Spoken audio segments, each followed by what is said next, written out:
E aí pessoal, beleza? Rodrigo Bibo do site podcastbibotalk.com. Como é que vocês estão? Eu espero que vocês estejam bem. Galera, é o seguinte, para você não perder nada do que a gente produz no Ministério Bibotalk, eu quero indicar para vocês a nossa lista de distribuição no Telegram. O link tá aqui na descrição deste vídeo. Assim você não perde nada do que a gente produz, tanto em podcast quanto em vídeo. Na lista de distribuição também tem os nossos textos exclusivos, que nós publicamos uma parte deles no Instagram. Mas caso você não nos segue no Instagram, rapaz, @Bibotalk, vai lá, segue a gente no Instagram, no Twitter, enfim. Mas na lista de distribuição do Telegram, você não perde nenhum conteúdo que a gente produz e os links vão para lá. E você não tem limitação, porque alguma coisa que a gente posta aqui, o próprio YouTube não entrega para todo mundo, o Instagram não entrega o nosso conteúdo para todo mundo. Então, estando na lista do Telegram, você recebe tudo que a gente produz e não perde nada. Afinal, eu acredito muito no conteúdo que nós produzimos aqui em bibotalk.com. Beleza? Então, o link tá aqui na descrição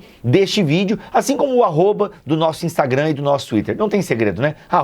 @Bibotalk. Muito bem, vamos pensar um pouco sobre o salário do pastor. Eu fiz uma pesquisa, tanto no Twitter quanto no Instagram, e muitas pessoas, eu acho que 40% dos que responderam a enquete no Instagram, acreditam que o pastor não deveria receber um salário. Afinal, Jesus Cristo disse que aquele que recebeu de graça deve dar de graça. Outros diziam que Paulo era construtor de tendas e não queria ser pesado para a igreja. Por isso, não é legal o pastor receber um salário. Ele deve ter uma profissão e também cuidar da igreja.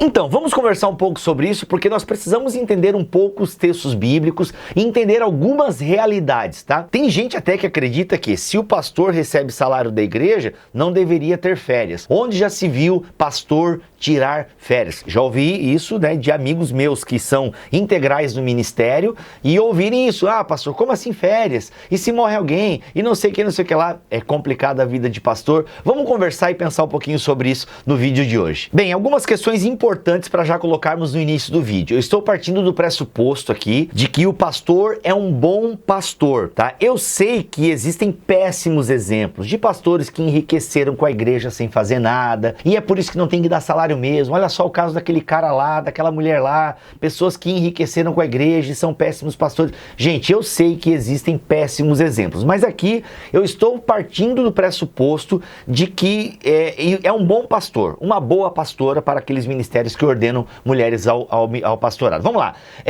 Minimamente, o que um bom pastor faz? Ele prega decentemente. Consequentemente, ele estuda as escrituras, ele se dedica ao estudo. Desconfie de pastores que não têm biblioteca, tá? Então ele prega decentemente, ele faz estudos bíblicos, tá? Ele promove isso na igreja dele, ele promove o estudo teológico, o estudo bíblico, ele aconselha, ele faz visitas. O fazer visitas aqui, eu vou deixar ele meio suspenso, porque há uma discussão aí na teologia pastoral se visitar as pessoas é mesmo uma tarefa do pastor. Antigamente isso era muito comum, hoje em dia no mundo do jeito que ele está e até a forma, né, não só a questão da pandemia, mas a próprio estilo de vida das pessoas, a visitação pastoral assim não é uma coisa tão urgente. Estão discutindo isso aí na teologia pastoral. Mas enfim, visita doentes, isso sim, pessoas nos hospitais, ok, mas visitar a membresia, não se cobra mais tanto isso do pastor, até porque nós temos realidade de igrejas com 3.000 membros, né? Então não tem como o pastor visitar cada um. É claro que é bom ter auxiliares pastorais, eu falo disso mais pra frente. Ele administra a igreja, os recursos da igreja, ele forma outros líderes, entendeu? Ele ora, né? O pastor tem que orar bastante, ele estuda a Bíblia a fundo, enfim. Então, minimamente, ele faz essas tarefas. Em umas ele é melhor, outros nem tanto, mas é uma pessoa dedicada ao ministério. Então, considerando esse exemplo, vamos ver, será que ele não merece um salário? Será que ele não é digno de receber um salário? Bem, essa é uma discussão, né? Quanto que ele vai receber por fazer tudo isso? Alguns vão continuar dizendo, não, cara, ele tem que fazer tudo isso e ainda ter o trabalho dele para sustentar a casa dele, como qualquer outro irmão da igreja faz. Temos o irmão lá que trabalha, mas serve a igreja final de semana. Ok, realmente existem pastores que, eu vou usar o termo aqui, ele não é o melhor termo, mas eu confesso que eu não achei outro melhor. é o pastor bivocacionado, por assim dizer. Ele é o cara que tem a empresa dele, ou ele é um funcionário, e cuida da igreja final de semana. Essa é uma realidade em muitas igrejas que estão em processo de plantação, onde a igreja não tem condições de sustentar alguém de tempo integral. Ou é a realidade de alguns ministérios que possuem pastores de tempo integral na obra e outros pastores, eles são pastores também na comunidade, fazem o exercício pastoral, mas eles não são de tempo integral, ajudam a igreja nos finais de semana e tal e por aí vai. Então, existe essa possibilidade de realmente alguns irmãos e irmãs que têm o seu trabalho e ao mesmo tempo possuem o trabalho ministerial na igreja. Isso é uma realidade. Agora, tem que ser assim? Esse é o ponto de discussão nesse vídeo. Precisa ser assim? Um pastor não pode receber integralmente o seu salário da comunidade? Bem, biblicamente ele pode. Vamos analisar os textos. Põe na tela, Rafa, por gentileza, Mateus capítulo 10, e a gente consegue ler no versículo 8. Jesus aqui está comissionando os 12, enviando eles para a missão, e aí lá no versículo 8 ele diz o seguinte, eu leio aqui na NVT: curem os doentes, ressuscitem os mortos, purifiquem os leprosos e expulsem os demônios. Deem de graça, pois também de graça vocês receberam. Bem, lendo assim esse texto meio isolado como as pessoas fazem, dá a entender que uma pessoa que recebe um cachê para pregar, ou um pastor que recebe um salário, ele está infringindo aí o que Jesus está dizendo. Não é bem assim, tá bom, gente? O contexto aqui desse texto, primeiro, diz o seguinte: confie em Deus e não espere ficar rico pregando o evangelho. Tanto que aqui, esses pregadores, eles eram provavelmente sustentados pelas pessoas que os recebessem. Então isso era meio que comum. Missionários, filósofos, era meio que uma prática comum. Alguns recebiam até um salário, outros eram cuidados, né, pelas pessoas que os recebiam para ministrar ali naquela cidade. Então, no contexto desse texto, espera-se que a cidade que receber os pregadores vai cuidar desses pregadores. Por isso que ele está falando, olha, não levem bolsa de viagem, nem outra muda de roupa e tal. Ou seja, parte do pressuposto de que eles serão cuidados, ou seja, eles confiarão em Deus. E olha só o que diz o versículo 10. Não levem bolsa de viagem, nem outra muda de roupa, nem sandálias, nem cajado. Quem trabalha merece seu sustento. Então aqui, como eu estou dizendo, parte do pressuposto de que Deus cuidará do pregador. A essência, né, desse texto para nós hoje é: o pastor deve confiar na provisão de Deus. Ok? O pastor deve confiar na provisão de Deus. Obviamente que esse texto aqui não fala do salário pastoral, não fala de uma igreja institucionalizada. Aqui é a missão que Jesus está dando aos 12. Isso é muito específico aqui, é o início, né? A propagação das boas novas, a propagação do ministério de Jesus e da igreja, o início da igreja. Então aqui não contempla um corpo eclesiástico, uma igreja formada, uma igreja com CNPJ, ok? Não é contemplado, mas já aqui nós temos o quê? Confie em Deus, você não vai enriquecer pregando o evangelho e você será sustentado por aqueles que estão recebendo a mensagem que você vai pregar. Então isso precisa ficar muito claro. Em relação ao caso de Paulo, na sua primeira carta aos Coríntios, no capítulo 9, a gente tem uma verdadeira defesa de Paulo ao seu apostolado, que é questionado pelos coríntios, e Paulo vai passar o capítulo 9 defendendo duas coisas. A primeira, um obreiro, ele merece sim ser sustentado pela obra. Um obreiro é digno de ser sustentado pela obra. E na segunda parte do capítulo, Paulo vai explicar o porquê ele não quis ser pesado para os irmãos da cidade de Corinto. Mas tanto Jesus ele era sustentado por algumas mulheres, como a gente lê em Lucas capítulo 8, e o próprio Paulo recebia ofertas, que nós sabemos, da igreja de Filipenses. Então Paulo não é contra uma pessoa receber um salário, receber ofertas, receber uma ajuda, ok? Paulo não é contra, isso precisa ficar muito claro para nós. E em 1 Coríntios capítulo 9, ele vai fazer toda uma defesa para explicar que sim, um obreiro pode receber e pode viver do evangelho. A partir do versículo 7,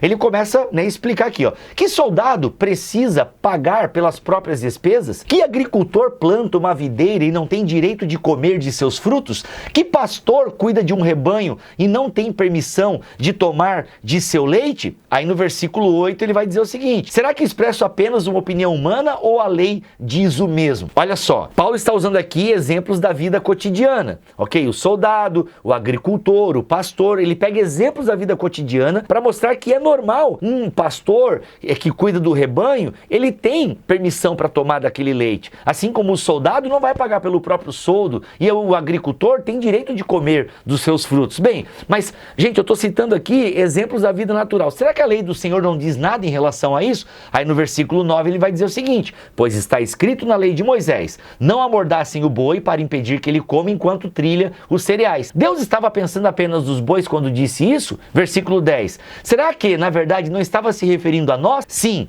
essas palavras foram escritas a nosso respeito e, portanto, quem ara e quem trilha o cereal deve ter a esperança de receber uma parte da colheita. Então Paulo vai desenvolvendo aqui no capítulo 9, olha gente, se nós plantamos coisas espirituais entre vocês, não podemos colher coisas materiais? E no versículo 14, Paulo, ele vai resgatar aqui o próprio conselho de Jesus, que parece que até vira um mandamento aqui. Da mesma forma, o Senhor ordenou, ou seja, vira uma ordenança aqui na teologia de Paulo. Da mesma forma, o Senhor ordenou que os que anunciam as boas novas vivam pelas boas novas. Isso é muito interessante. Paulo está dizendo, ele vai usar esse argumento também na sua carta a Timóteo. Então, gente, uma igreja que tem condições de pagar integralmente alguém para se dedicar ao ministério, deve fazê-lo. Por quê? É inegável que alguém que se dedica integralmente vai fazer melhor essas funções pastorais. Vai conseguir preparar melhor um sermão, vai conseguir atender mais as pessoas no aconselhamento,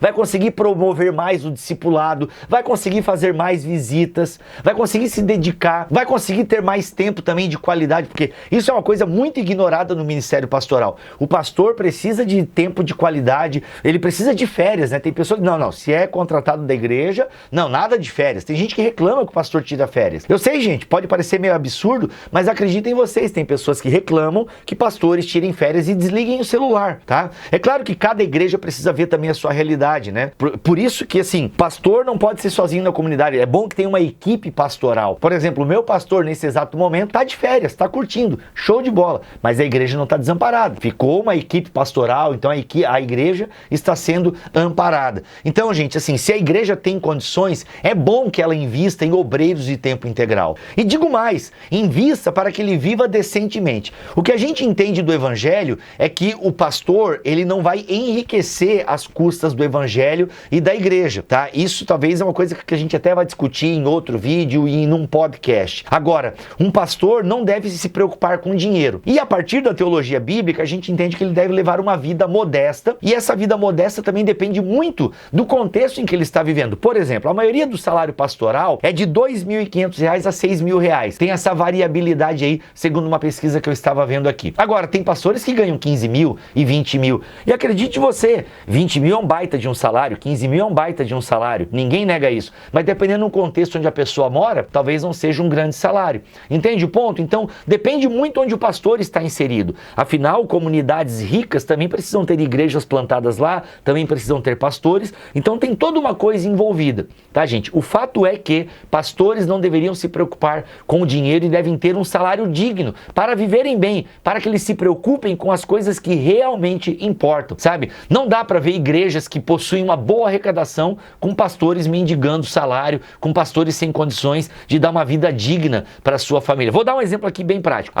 O pastor, a igreja não tem condições de pagar um plano de saúde para o pastor e sua família. Mas aumentou a arrecadação, por que não dar um plano de saúde para o pastor? Cara, porque assim, se ele tem a vida ali bem cuidada e tal, mano, ele vai se preocupar com outras coisas. Agora, também uma dica para os pastores. É legal você ter uma outra profissão. Talvez você não a exerça enquanto está integral no ministério. Ou talvez exerça e isso, né, não consuma tanto o seu tempo, mas é sempre bom, gente. É sempre bom ter uma segunda fonte de renda, terceira fonte de renda, porque isso também nos ajuda a não depender exclusivamente da igreja, e isso pode ser bom em alguma eventualidade e por aí vai. Mas é fato que, biblicamente falando, sim, uma pessoa, ela pode ser sustentada integralmente pelo ministério. Por que Paulo não quis ser pesado aos coríntios? Aí você lê o desenvolvimento lá no capítulo. Algumas coisas são meio difíceis de interpretar, a verdade é essa, eu até quero fazer um podcast sobre isso, mas Paulo vai passar a metade do capítulo defendendo o direito. Talvez Paulo não quisesse receber dos coríntios por toda a questão que está envolvida ali na igreja aos Coríntios, por toda a divisão que está rolando lá, mas o fato é que o próprio Paulo recebia ajuda de outras igrejas, tá? Então, um obreiro pode sim sim ser sustentado pela igreja, isso é bíblico. Se ele recebeu de graça, ele recebeu a salvação e ele anuncia essa salvação de graça. Agora, ele deve ser cuidado por aqueles que recebem a mensagem e o próprio Jesus deixa isso muito claro, tá bom? E aí, qual é a sua opinião? O que você pensa sobre isso? Comente aqui. Se gostou desse vídeo, compartilha, tá? E se inscreve no canal, ative as notificações, isso é muito importante para nós, tá bom? E simbora que tem conteúdo aqui toda semana nesse canal. E eu espero você lá no Telegram, tá bom? Deus abençoe e confira aí mais vídeos aqui no canal, tá aparecendo opções para vocês aqui do lado. Valeu, gente! Deus abençoe e, acredite, existem pastores pobres, muitos pastores pobres. Não se iluda com as coisas que você vê por aí, pastor de jatinho, são exceções, tá? Exceções. A maioria ganha pouco e com certeza mereceria ganhar mais. Essa é a realidade.